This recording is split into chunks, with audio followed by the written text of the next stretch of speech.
Jangan sekali-kali, maaf, menjadikan keadaan di sekitaran kita justru memperkuat datangnya ancaman Allah dan nestapa saat kembali ke alam kuburnya. Makanya di sini oleh Allah, hei, kamu ini sadar nggak sih? Orang yang mengajak kamu maksiat itu, lihat temannya meninggal pun, temannya wafat pun, dia nggak pengen ikut. Mumpung masih hidup, cari bekal. Karena engkau tak mampu mendengar apa yang terjadi dalam kubur.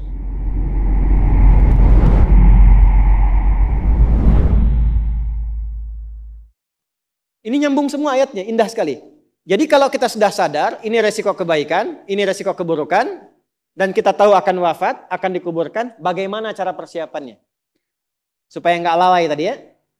Maka Al-Mumtahanah ayat ke-13. Ya ayyuhalladzina amanu la tatawallaw qauman ghadiballahu alaihim. Qad ya'isu kama ya'isal kuffara min apa? Ashabil qubur. Maka jangan banyak bergaul dengan orang-orang yang menjauhkan kita dari ridha Allah Subhanahu wa taala. Cari teman yang baik sekarang. Pertama, maaf, bikin kebaikan di rumah tangga dulu. Itu kan teman hidup.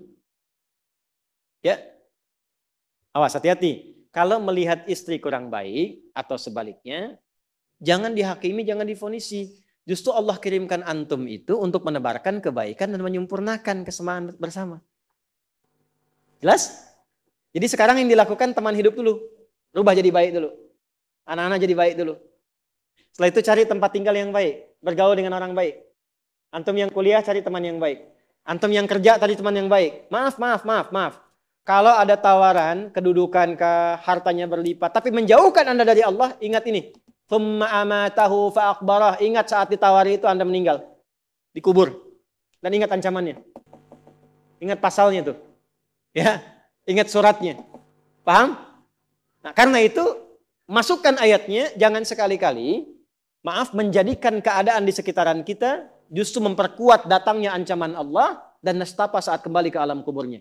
Bahkan orang-orang yang tidak beriman pun, yang buruk pun, yang beriman tapi maksiat pun, itu sejatinya ketika temannya masuk ke kubur nggak mau ikut-ikutan. Makanya di sini oleh Allah, hei, kamu ini sadar nggak sih? Orang yang mengajak kamu maksiat itu, lihat temannya meninggal pun, temannya wafat pun, dia nggak pengen ikut. Kadang-kadang dia abaikan. Coba lihat, ya ada pimpinan misalnya tingkat tertinggi, lihat anak buah bawahnya misalnya, menjalankan tugas bahkan dari dia untuk berbuat salah, berbuat maksiat. Ya, apakah mengedarkan narkoba atau misalnya membackingi kegiatan yang tidak baik. Lalu tiba-tiba dia wafat, apakah peduli atasannya? Tidak. Yang ada yang terjadi, jangan bawa-bawa atasan. Padahal dia yang nyuruh. Terus Anda mau jadikan teman yang seperti itu. Dia pada kawannya saja nggak bertanggung jawab. Dengan imannya saja dia nggak peduli. Kalau dia dengan Allah saja nggak peduli, kenapa Anda dia jadikan teman? Dan kenapa Anda menjadikannya dia teman?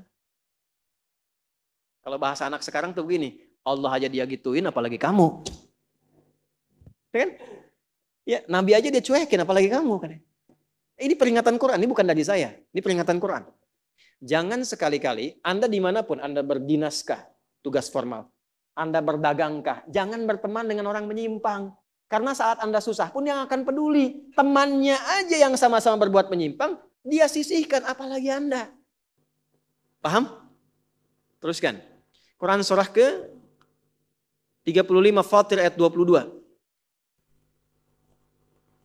Wa ma yastawil ahya'u wal amwat innallaha yasma'u man yasha wa ma anta bimusmi'in man fil qubur.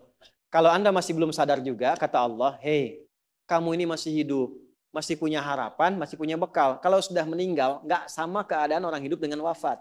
Mumpung kamu masih hidup, karena kalau sudah meninggal, temanmu yang meninggal pun kamu nggak bisa dengar suaranya. Cuma saya yang tahu keadaan di alam kubur. Karena saya tahu, kata Allah, dan saya punya Rahman dan Rahim, dengan sayang saya sampaikan kepadamu. Karena sayang saya. Ibu maaf, kalau ada anak misalnya, ingin berbuat menyimpang, ibu cegah tidak? Kenapa? Karena ibu sayang. Karena itulah ibu saking sayangnya, maaf, jangankan anak lahir, di dalam saat dikandung pun bukankah dijaga dari yang mafsadat? Dijaga dari yang merusak. Ibu kalau sedang mengandung, mau nggak makan makanan yang kotor? Makanan yang merusak? Tidak kan? Kenapa? Karena sayang kepada bayi yang dikandung, janin yang terkandung. Di tempatnya pun disebut oleh Allah dengan rahim. Karena ada rahim, dijaga betul. Miring kanan susah, kiri susah, telungkup gak mungkin. Dijaga supaya apa? Supaya di dalamnya merasakan ketenangan. Karena apa? Karena ada tempat disebut dengan rahim. Nah Allah itu sifat rahim melekat kepadanya.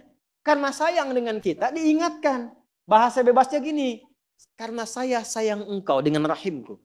Karena saya cinta kamu dengan rahmanku. Jangan sampai masuk kubur kamu tersiksa, kamu nestapa. Karena beda antara hidup di dunia dengan kehidupan di kubur. Mumpung masih hidup cari bekal. Karena engkau tak mampu mendengar apa yang terjadi dalam kubur.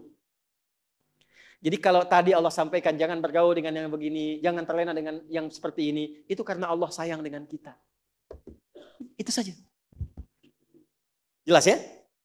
Ya, jadi kalau nggak sayang nggak akan mungkin diingatkan.